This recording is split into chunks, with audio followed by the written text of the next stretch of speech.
Okay, good afternoon. So, update ko lang po kayo ulit dito sa ating Insta360 Ace Pro. So, nag-stop na naman po yung recording niya dahil sa overheating. Palagay po yan kung nababasa nyo. Due to overheating. So, kahit nasa loob po siya ng sasakyan, and kahit ang gamit po natin ngayon is yung Raptor na meron pong special na tint ito na inilagay, na binigay ng Ford noong binili. Ano bang pangalan? Upper Optic po. Yung Upper Optic na tint, ang lakas po ng pag-repel niya sa heat. Kaya hindi ganun kainit dito sa loob ng sasakyan compared sa regular na tint. So pati po itong windshield, meron po yung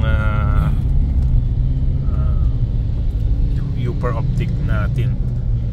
Pero ganun po, talagang nag-overheat pa rin itong 360 Ace Pro natin. And ang cabin temperature natin is 24 degrees pa. So sana lang na dumating yung time na magkaroon ng software upgrade para po lagyan ng solution ng Insta itong overheating issue nito. Sayang po, napakaganda niya versus sa GoPro. Pero ito po ang hindi ko nalaman earlier bago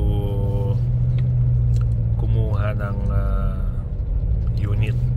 So sa ngayon po, ang ginawa natin, nakakita tayo ng sale sa SM Baguio na GoPro, and 9 months to pay pa po, 0 interest.